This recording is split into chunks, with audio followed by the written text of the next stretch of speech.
Soyez les bienvenus si vous débarquez sur cette chaîne pour la première fois et que vous suivez aussi pour la première fois cette émission Professeur Auto-École. Aujourd'hui, on débat sur des thématiques très simples qui peuvent vous aider à mieux vous orienter sur la route.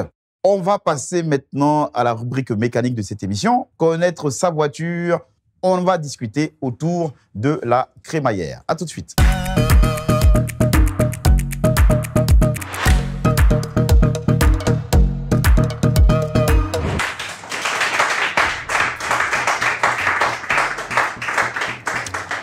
On va se rendre déjà à l'auto-école. La crémaillère, est-ce qu'on apprend ça à l'auto-école pour commencer? Oui. Est-ce qu'on présente ça à nos élèves? Oui, souvent, nous aussi, on apprend un peu la mécanique à nos apprenants. Oui. Oui. La crémaillère, c'est tout un système qui relie un certain nombre de pièces du volant aux roues.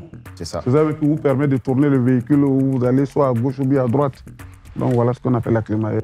La crémaillère, vous avez déjà changé la crémaillère d'une de vos voitures ou depuis que vous avez votre véhicule, il n'y a pas de souci à ce niveau? Si. J'ai déjà eu des problèmes de crémaillère. Ouais. Est-ce que pour les voitures neuves, est-ce qu'il y a un souci de crémaillère? Non, si elle est neuve, vous ne devriez pas avoir de problème de crémaillère. C'est ça. Mais vous savez, comme je l'ai dit, c'est avant la mesure de 5 ans, on avait des véhicules de plus de 10 ans, 15 ans, 20 ans. Donc, qui avaient déjà atteint une certaine usure. Donc, moi, j'ai eu des problèmes. Bon, ça se ressent tout de suite quand le volant est dur. Si vous avez une pompe à direction, si vous n'avez pas d'huile de direction dans le bocal, c'est ça. Voilà, tout de suite, la crémaillère prend un coup. Voilà, et il faut la changer. Et oui, tu as déjà changé la crémaillère, tu as payé combien? Son temps, autour de 150 000 francs. 150 000? Oui, mais chaque véhicule, au moins, ça a des véhicules qui... Les pièces coûtent cher, ça dépend des... 150 000 francs, sinon vous n'avez pas une conduite aisée. Monsieur Cissé. Sinon, nos frères qui ont les bagarres, là, c'est encore dangereux. C'est l'ancien système, toujours, vous voyez, souvent, quand ils sont là, vous voyez lutter. Ils veulent là, eux-mêmes vont à droite, le véhicule les envoie à gauche, vous voyez, c'est tout un système. Donc, ça veut dire que c'est des véhicules qui datent de... Ouais. Voilà. Donc, ne pas avoir une crémaillère, on va dire, de qualité. Ça provoque un accident. Oui. Souvent, mais la crémaillère, ça peut vous lâcher. Oui. Quand vous lâchez, c'est fini, partez. Ouais. Voilà. Parce que quand c'est comme ça, la direction, ça ne commande plus. C'est ça. Vous n'avez plus le contrôle de votre véhicule. Ouais. Il y a tout ça provoque des accidents, parce que voilà, là, c'est la direction qui fait le véhicule. Une fois que la direction ne marche pas normalement, vous avez toutes les difficultés à diriger le véhicule. C'est ça. Monsieur Cissé, pour finir, est-ce qu'on doit bricoler la crémaillère ou changer systématiquement quand ça commence à déconner? Oui, quand le problème se pose, il faut changer complètement. Il faut changer. Parce que quand vous arrivez, oui, quand vous avez la crémaillère, oui, c'est comme des rails. Des trous, c'est comme des rails. Quand vous tournez, ça, mais une fois que c'est usé, vraiment, ça passe pas. Mieux vaut ne pas bricoler, il faut changer. Voilà. Il ne faut pas bricoler, il faut s'assurer que votre véhicule est en bon état et pour emprunter nos chaussées, parce qu'il y a d'autres usagers de la route qui empruntent la même chaussée que vous. À présent, la rubrique à ne pas faire. On va parler à présent de stationnement sur les passages piétons trottoirs.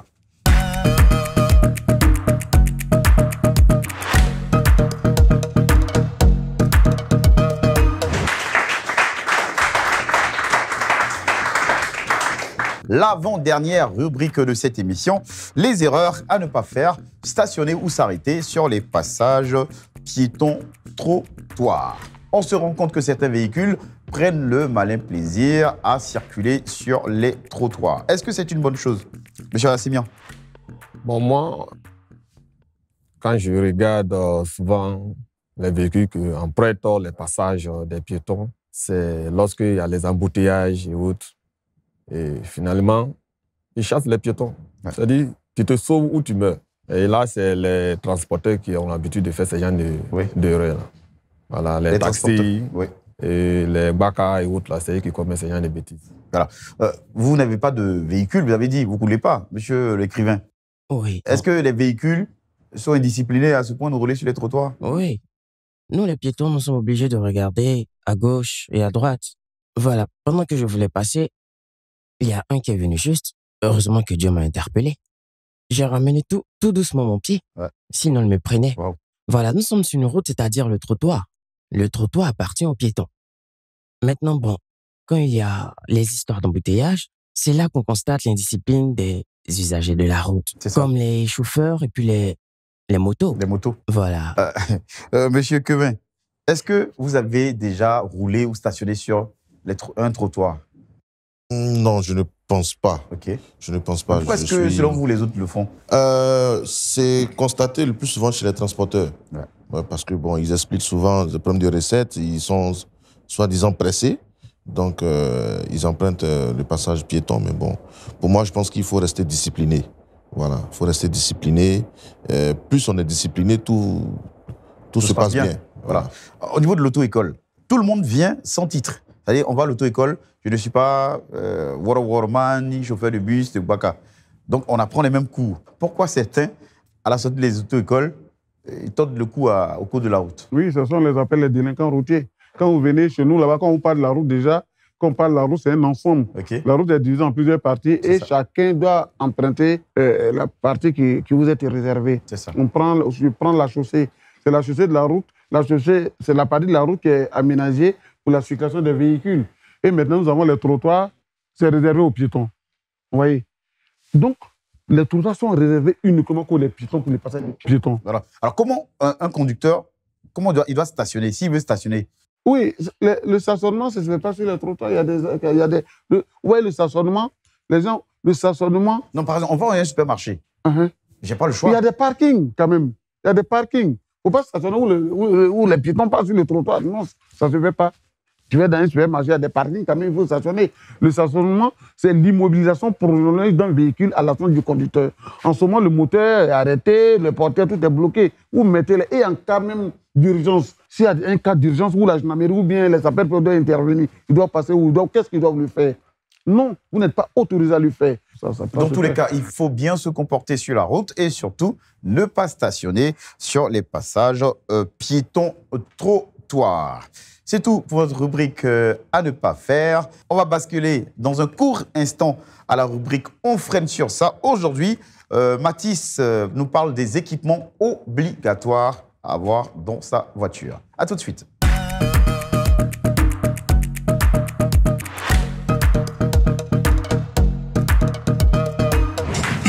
Yeri, Ouais. on dit il y a équipement de... Bon, on dit c'est nécessaire, mais c'est obligatoire d'avoir... les équipements obligatoires voilà, de sécurité nécessaires pour une voiture. Ouais, mais mon cher, c'est très important de l'avoir même.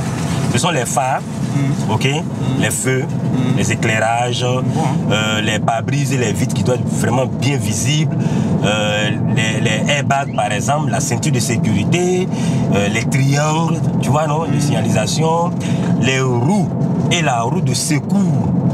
Tu comprends? Le côté roue, c'est important parce que si l'autre se gâte en même temps, automatiquement, tu changes en même temps. L'extincteur. De quoi? Intestin. Voilà. On dit extincteur, Voilà, il y a ça. Et puis, voilà, la trousse à secours. En tout cas, toutes ces petites choses-là, c'est important de les avoir. Par exemple, les clics, les clés de roue, tout ça. Non, en fait, c'est des choses qu'il faut avoir. Tu n'as pas tous ces petits éléments-là, c'est pas la peine. C'est pas si tu n'as pas tout ça, c'est pas la peine de venir t'asseoir. C'est pas la peine de venir t'asseoir pour dire tu vas prendre la route, tu vas partir. C'est très obligatoire. C'est très nécessaire. Parce que si quelque chose arrive en route, tu n'as pas tout ça là, tu fais comment pour la sortie?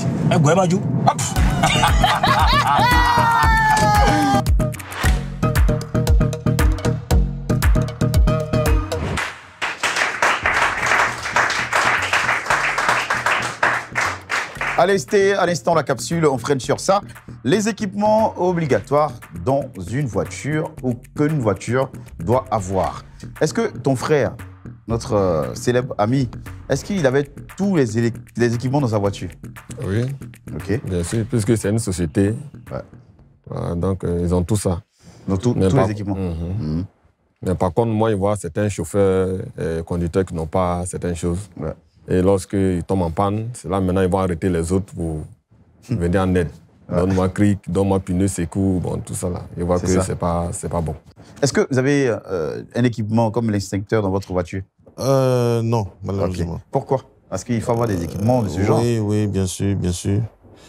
Malheureusement, on a des éléments peut-être usuels tels que le cric, le pneu secours, la roue de secours, la manivelle. J'ai une trousse à pharmacie. Mais est-ce qu'il y a des médicaments dedans? Oui, oui, c'est venu comme ça. Avec déjà des matériels là-dedans.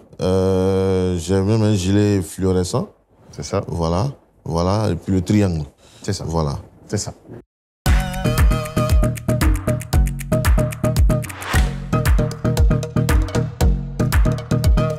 C'est toujours un plaisir, chers téléspectateurs, amoureux des côtes de la route, amoureux de la conduite, de passer ces moments avec vous. On a eu abordé des thématiques très simples au niveau de la leçon du jour, les permis de conduire à point. On a progressé tout doucement dans cette émission. Au niveau du panneau routier du jour, on a abordé le thème arrêt obligatoire au poste de police.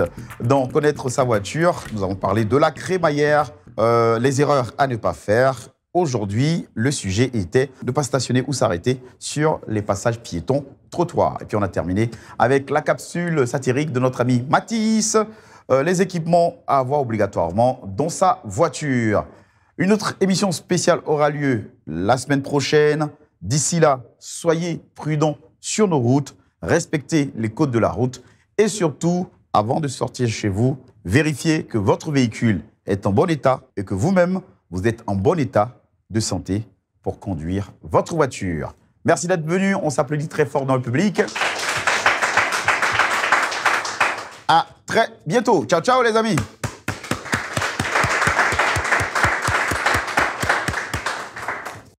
Je suis Gwessé Yann Justice et le fait que je veux raconter est très positif. J'ai vécu une journée où j'ai été verbalisé, plus de 6 verbalisations. Et moi, je pense que déjà, c'est une bonne chose parce qu'on n'a pas vraiment respecté tout ce qui était comme code et tout. Et moi, je pense que ces nouvelles choses qui viennent sur les vidéos de contravention et tout là, moi, je pense que c'est quelque chose de bien. Ça va réduire un tout petit peu les fautes, ou du moins les fautes qu'on commet qui ne sont pas dans le code de la route et tout. Déjà, j'invite mes amis jeunes à suivre cette émission. Voilà, Professeur Auto-École. Grâce à Professeur Auto-École, la Côte d'Ivoire s'est bien conduite.